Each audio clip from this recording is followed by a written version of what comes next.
Hello नमस्कार दोस्तों। आज हम बात करने वाले हैं करवा चौथ पर जो सासू माँ की सुहाग की थाली होती है उसे हमें कैसे बनाना है, किस प्रकार तैयार करना है। दोस्तों, सन 2023 में करवा चौथ 1 नवंबर को है और 1 नवंबर को सभी विवाहित स्त्रियां अपनी पति की लंबी आयु के लिए करवा चौथ का व्रत रखेंगी और माता करवा से अपने पति की लंबी आयु की प्रार्थना करेंगी। दोस्तों, करवा चौथ का त्यौहार हर एक विवाहित स्त्री बड़े ही श्रद्धा भक्ति भाव के साथ रखती है।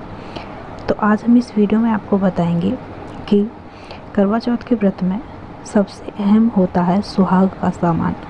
तो आप इस 16 श्रृंगार के सुहाग के सामान को जिस भी किसी को दें, अपनी सासू माँ को दें या अपनी जेठानी को दें या अपनी नंद को दें, तो हमें किस प्रकार ये सुहाग की थाली तैयार करनी होती है और इसमें हमें क्या क्या चीज़ रखनी होती हैं। दोस्तों, सुहाग की थाली में जो भी सुहाग का सामान होता है वो सब रखना ज़रूरी होता है। याद रखें, आपको करवा चौथ का जो सुहाग का सामान होता है वो सारा सब कुछ नया ही होना चाहिए।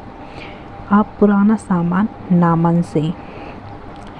आप इसमें जो सबसे अहम श्रृंगार का सामान होता है वो होता है महावर, सिंदूर, बिंदी, नाखूनी, लिपस्टिक और दोस्तों चूड़ियाँ। अगर चूड़ियाँ आपके पास लाल कलर की हैं तो लाल रख लीजिए, हरे कलर की हैं तो हरे कलर की रख लीजिए। बिछुआ, कंगा, सीसा और पाउडर दोस्तों, और क्रीम और मेहंदी का और बिछुए का बहुत ही ज़्यादा महत्व होता है। तो आपको करवा चौथ के जो सुहाग के सामान हैं उसमें आपको सबसे ज़्यादा ज़रूरी जो रखने का सामान है वो है महावर, सिंदूर, बिछुए और मेहंदी और चूड़ियाँ। दोस्तों, इसके बाद में जो आपके पास हो आप उस सामान में ऐड कर सकते हैं, लेकिन ये 5 चीज़ जो होती हैं ये सुहाग की निशानी होती हैं, तो आपको ये चीज़ अवश्य रखनी है। इसके बाद आपको साड़ी रखनी है।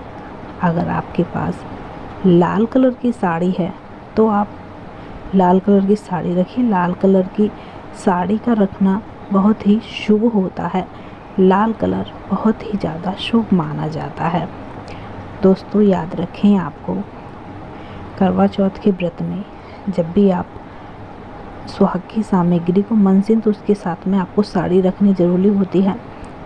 तो आपके पास अगर लाल कलर की साड़ी नहीं है तो आप पीली भी साड़ी रख सकते हैं, लेकिन आपको 2 कलर भूल के भी नहीं रखने हैं।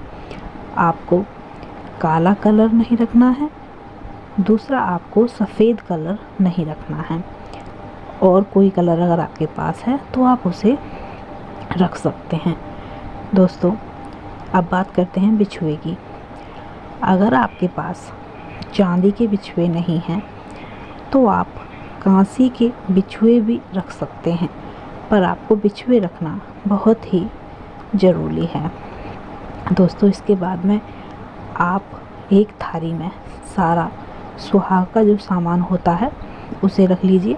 महत्वपूर्ण चीज़ें हमने आपको बताई हैं कि आपको मेहंदी ज़रूर रखनी है, सीसा ज़रूर रखना है, सिंदूर ज़रूर रखना है, महावर ज़रूर रखनी है, चूड़ियाँ ज़रूर रखनी है, बिछुआ ज़रूर रखना है।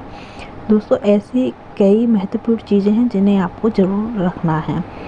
उसके बाद में आप सिर्फ 2 कलर की साड़ी ना रखें, काली और सफ़ेद, और कोई कलर आपके पास हो तो आप वो साड़ियाँ रख लीजिए। इसके बाद में आपको इस सुहाग के सामान में कुछ पैसे भी रखने होते हैं। अपनी श्रद्धानुसार आप 101 रुपये रख सकते हैं, 501 रुपये रख सकते हैं या 1100 रुपये 1 रुपये रख सकते हैं। इसके बाद में आपको मीठे करवे लेने हैं। जो मीठे करवे आते हैं वो भी हमें इस सुहाग के सामान के साथ मनसने होते हैं। आप मीठे करवे 5 ले सकते हैं, 7 ले सकते हैं, 11 ले सकते हैं। इसके बाद में आपको 5 स्टील के बर्तन लेने हैं, जैसे कि गिलास, कटोरी, चम्मच, एक लोटा, एक थाली और एक और चीज़ कोई रख लीजिए स्टील की। दोस्तों, जो आप स्टील का लोटा लें उसमें आपको चावल भरने हैं। वो लोटा आपको पूरा चावलों से भरना है। उसके बाद में आप इस सारे सामान को इकट्ठा कर लीजिए, सारा सुहाग का सामान। इसमें कुछ पैसे रख दीजिए, साड़ी रख लीजिए, मीठे करवे रख लीजिए और 5 स्टील के बर्तन रख लीजिए। इसके बाद में आप इस सामान को मंस दीजिए। ये सामान जो है करवा चौथ पे मंसना बहुत ज़रूरी होता है, तो आप इसको मंस दीजिए। मंसने के बाद में ये आपकी श्रद्धा है कि आप इस सामान को किसको देना चाहते हैं। याद रखें, ये सामान जो होता है, ये सामान सुहाग का मान का होता है, तो आप इस सुहाग को अपने मान को दीजिए।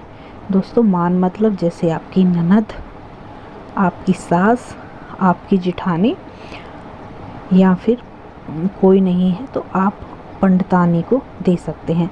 याद रखें, इस सुहाग के सामान को आप अपने मायके में ना दीजिए, ना तो अपनी बहन को दीजिए, ना अपनी भाभी को दीजिए, ना अपनी माँ को दीजिए।